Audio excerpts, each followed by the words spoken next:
From that mass shooting that happened early Sunday morning to a slew of other headlines of violent crime in the city of Chicago and the ongoing questions about the non-citizens and the cost to taxpayers, let alone those who are worried about their neighborhoods being impacted by migrant base camp tents and so on. I chatted with William Kelly, a reporter out of Chicago, earlier this morning, and he talked about the mass shooting that happened and the response from the mayor's office.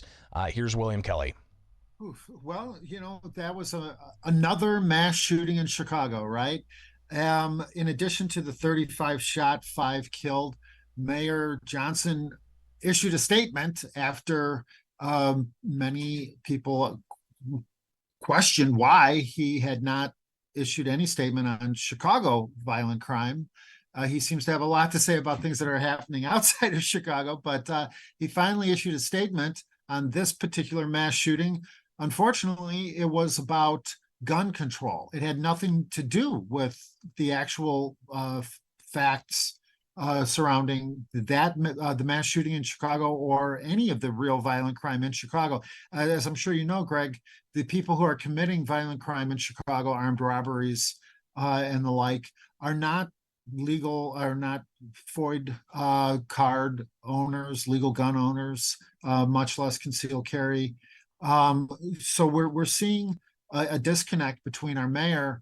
Apparently, he's either being dishonest when it comes to discussing the reality of violent crime in Chicago, or he's not competent to discuss the issue. Kelly, of course, breaking down the mass shooting that happened and the response that there was. But again, that mass shooting's not the only violence that's happening in Chicago. You've got a new thing that's happening. It's called crash and grabs. You've heard of smash and grabs, where a group of people will go and smash a storefront and then start looting the place. Well, what about crash and grabs? Apparently, it's when somebody steals a vehicle, smashes it through a storefront, and then goes in and grabs a bunch of items to only then escape from a different vehicle altogether. This is something else that's happening more and more with more frequency, and William Kelly responding to that. Well, um, one thing leads to another, right? And so you have these armed robberies. You have people, gangs of teenagers, in some cases 14, 15, 16-year-olds, who steal cars, and then they use them to crash into a storefront of a clothing store, boutique, whatever, and then they run in and randomly grab whatever they can, and then jump in a waiting stolen car to speed away. Now, this is the reason why this is so worrisome is because we're starting to see Chicagoans resort to vigilantism. There was a story that I'm trying to track down the details on, so hopefully I'll have this for you next week. But of a couple of people who decided that they were going to track down the people who robbed a relative of theirs, and of course it turned into a gun battle. Two people were injured. In the breakdown, in the complete lack of law and order, we're seeing more robberies, more armed robberies, more of these crash and grabs that were traditionally only associated with some type of civil rights protest, but now it's just there's no pretense for it. It just so in one case the same store was a victim of a crash and grab 2 mornings in a row, if not 3. Now that I think about it, you would think that that there'd be some kind of coordinated effort to keep an eye on that particular location, but apparently not. People are not being arrested, they're not being identified, and even if they are, they're released. They're not being punished. A great man once said, if you don't punish the guilty, you punish the innocent, and that's exactly what we have in Chicago. As if it wasn't bad enough, Greg, with the domestic violent crime, where we appear to be hell bent on importing of Venezuelan prison gangs. So these gangs are now in the city of Chicago committing crime. And the only solution that our leaders, both Pritzker and Johnson, seem to have to the issue of violent crime in Chicago is to disarm the law-abiding citizens. So William Kelly talking there about non-citizen migrants who are in Chicago. Apparently, some having gang affiliation. You have even Sub X News reporting that a criminal migrant with gang tattoo released by Chicago police to run the streets of Chicago, they posted on Twitter. Among the asylum seekers, they say, exists members of a Venezuelan prison gang named Tren de Aguera. A characteristic of the gang is being extremely brutal, drug trafficking, kidnapping, and arms trafficking, and so on. Again, you can find more about that reporting from Sub X News, but William Kelly also talked about that in relation to the growing costs of non-citizens in Chicago for taxpayers to foot the bill, but also concerns about safety. More from William Kelly. Well, you get more of what you pay for.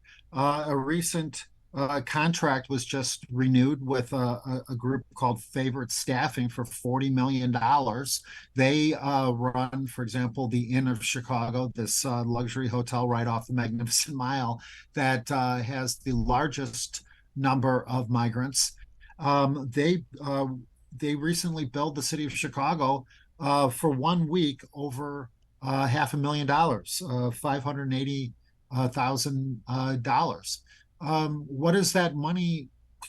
What could they possibly? What could the staffers at this location possibly be billing the city for $500,000 for 1 week? Garbage is piling up. The migrants typically are on the street, and as you know, I mean, we're seeing more and more migrant-related crime in the city of Chicago. Kind of to go back to the issue of the Venezuelan prison gangs, this one gang in particular, TDA, which is known for murder, human trafficking, arms trafficking. They're now apparently in the fake ID business. You're going to see more and more of this as people are the victims of these robberies. Their social security numbers, their IDs are now being appropriated by this Venezuelan prison gang, TDA. So it is, you get more of what you pay for, Greg. Clearly, not the last we're going to hear of those violent crimes happening in Chicago, especially when it comes to the questions around migrants and this Venezuelan gang that could be in certain numbers up in Chicago, and how that impacts public safety. All of these things culminating to serious questions of how law enforcement are to react to all of this. But again, it's not just in Chicago. You've got questions that are popping up elsewhere throughout Illinois. Probably should have addressed this in talking about the mass shooting. But you've got Redux, a magazine that looks at a variety of different things concerning women's rights. They report that a trans-identified male was arrested in Perry County, Illinois, after threatening to murder children in a mass shooting. Police told Redux that Jason Alexia Willie said that he was acting on behalf of the transgender community, reportedly, and yet they say, Redux, crickets from the mainstream media. So I imagine we'll hear a lot more about this in the future because you still have questions around the Nashville shooter, and you remember that story from months ago. We have yet to see that manifesto from that absolutely horrific mass casualty event. So clearly there's a lot more of headlines that are going to be popping on all of these issues and more. We'll do what we can to break them down for you here with Bishop on Air. Be sure to like, subscribe, follow me on social media. Just search Bishop on Air and we can connect that way. Greatly appreciate everybody tuning in each and every weekday morning.